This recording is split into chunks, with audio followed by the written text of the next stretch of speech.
Let's see who did their homework.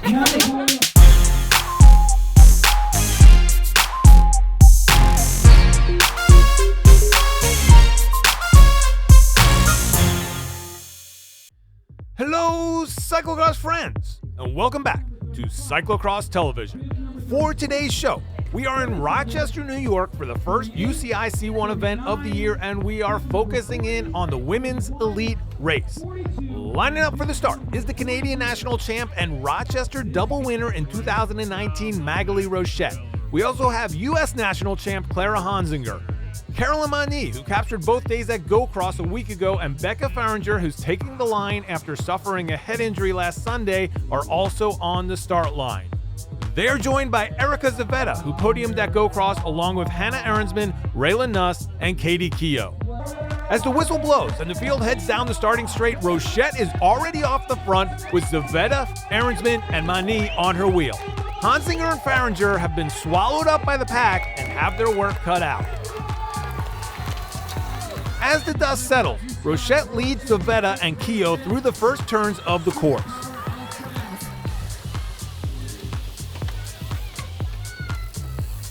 Rochette continues to lead with Keogh in second and Zavetta in third. Mani is in fourth, followed by Honsinger and Ahrensman, with FAHRINGER in seventh as the field heads towards the jungle section of the track. Come on, Baxter.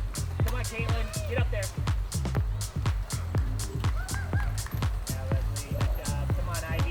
At double trouble for the first time, and Rochette has already gone through. It's another 9 seconds before Mani appears in second, followed by Keogh and Zavetta. Honsinger is in fifth, with Ahrensman behind her.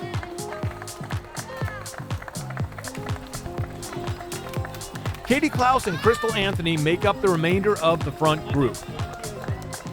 Back at the planks, and Rochette comes through a full 15 seconds in front of Honsinger, who has now moved into second place. Mani is right with her, and Keogh is not far behind.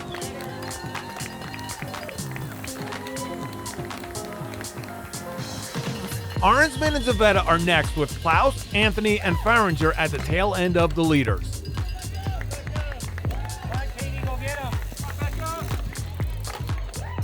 Back at double trouble, and Rochette is making a bid to end this one early. She continues to lead, with only Honsinger and Mani able to keep her in their sights.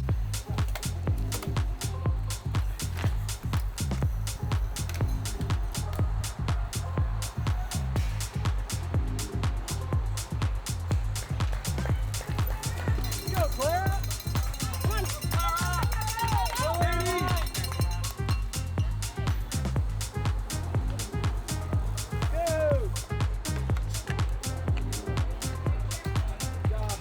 Ahrensman and Zavetta continue to swap places, with FAHRINGER now being joined by Nuss and Klaus dropping back a spot.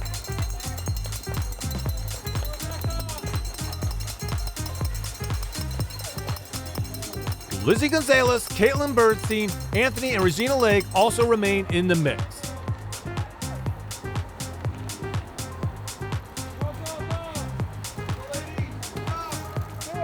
At the power-up, Rochette is 16 seconds up on Honsinger, who has left Mani for sole possession of second.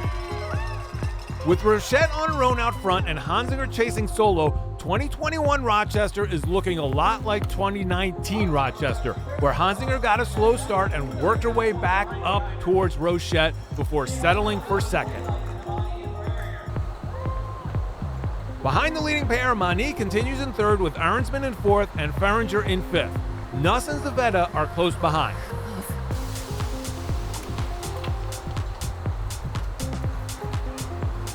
We next pick up Rochette at the exit of the jungle and the tricky off-camber to run up sector.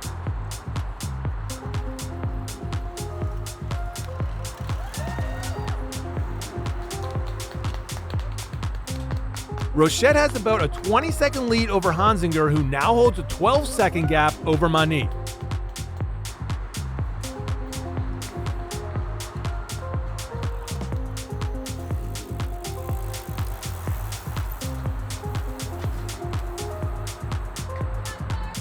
Ahrensman, Nuss, and Zavetta are next through, with FAHRINGER no longer in that group after she suffered some bad luck and dropped a chain at the planks a few moments earlier. Back at the power-up, and Rochette remains in the lead, but not as comfortably as she did a lap before, as Honsinger has cut the deficit in half and now trails by 10 seconds.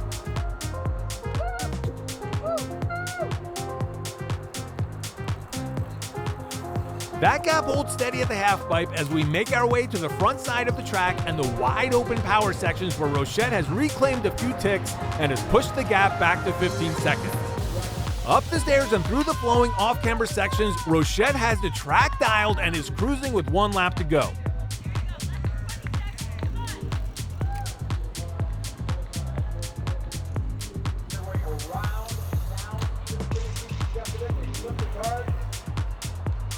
With MAGHALIE safely in third and Nuss moving into sole possession of fourth, Zavetta and Ahrensman rekindle the rivalry they started in Roanoke, racing as a duo in search of 5th place. And here is Rochette on the final turn of the course and heading home to take yet another win in Rochester, New York, and opening up her 2021-2022 campaign with a commanding win.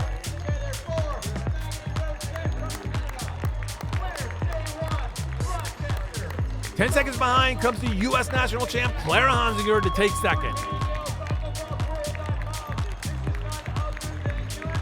MAGHALIE finishes third with Nuss fourth, Zavetta fifth, Ahrensman sixth, Anthony seventh, FAHRINGER eighth, Bernstein ninth, and Katie Keogh rounding out the top 10.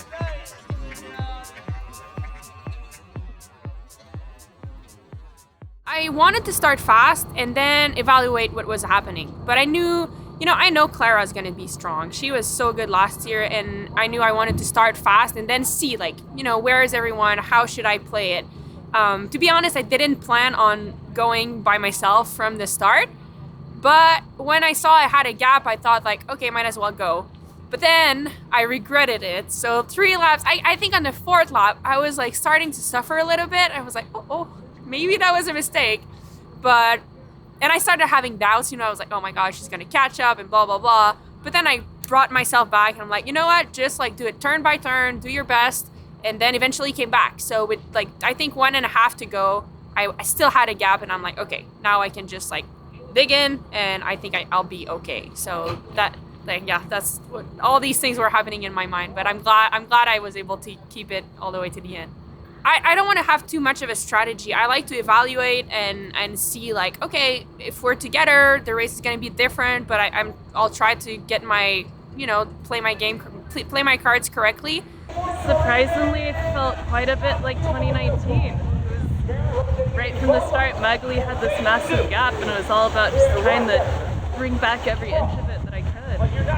I've been doing quite a bit of practice and getting ready for the season, but honestly, nothing prepares you for racing like racing, so just jumping into it, it took a few minutes to be like, whew, here we go, we're on the race course, this is how we corner, this is how we dismount, remount. I think I definitely kind of fine-tuned up the backwoods there a little bit. The first lap, it felt pretty sloppy, honestly, and I think I gave quite a bit of time there. And then just being able in these long straightaways to put out some power, I think I was able to close the gap there and kind of minimize the gap in the woods. Well, I got a podium at the C1. That's been a while, so that's good. I think MAGHALIE has 1 more leg than I do. I think she has 3 legs, something like that. I knew she was strong, but we couldn't even hold. She just dropped. She set up the pace. I turned around after less than 40 seconds. I'm like, oh, there's nobody. That's great. Everybody was already gapped. Then she was already 15 seconds in front of everybody at the first lap. So I was like, well, I guess we're working for the podium here. And then HONSINGER, CLARA came back, and she was stronger than me on the power section. I think racing last year, racing on the road, really helped her to get that power. I think I was a little better technically, but I couldn't hold, and when I saw that I couldn't make it, I was like, I'm gonna chill a little bit. Have a bigger gap on the 4th, so let's get third and finish and not make a mistake. Well, definitively got concussed on last Sunday at Go Cross after I went down. So took it easy, no training all week, did 2 easy rides just to spin out the legs a little bit. tried to avoid screen time, which is really difficult when, you know, you have nothing else to do but stare at walls. And I mean, I'm already in Rochester as of last Monday, so went ahead and decided to race because my concussion or my symptoms weren't getting any worse. And it was a C1. If I could defend any points and didn't feel any symptoms during the race, I knew I was going to be able to finish. And things were actually going pretty well. The start was a little bit mediocre. The loose gravel on the start straight here at Rochester always sort of sets me back a little bit. And I just watch people's wheels skidding around and I get scared. But I think I was in the top 5 in lap 3. I was feeling a little bit flat, but started to come into my own a little bit.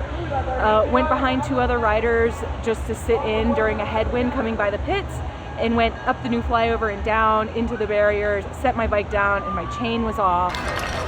Spent over 50 seconds fiddling with it on the side of the course and had no idea where I was after that in the race. Kind of gave up. Riding easy made me able to ride the technical sections that I'd committed to just running during pre-ride in the early laps of the race for fear of crashing and hitting my head. So it was nice to be able to ride those technical sections, realized I was still in 10th, and was able to rally into 8th. Not where I want to be in this part of the season, but happy where I was given the lack of training, the potential head injury, and the strength of everyone else in the field.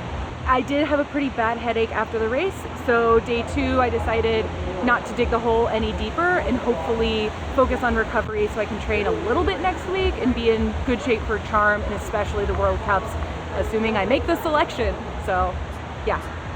And that's it from Saturday's UCI Women's Elite Race at Rochester Cyclocross.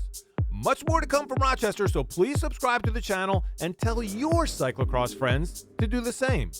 For CX Hairs, the CX Hairs Bulletin, and the Wide Angle Podium, I'm Bill Scheiken. See you soon, cyclocross friends. And hang in there, kid.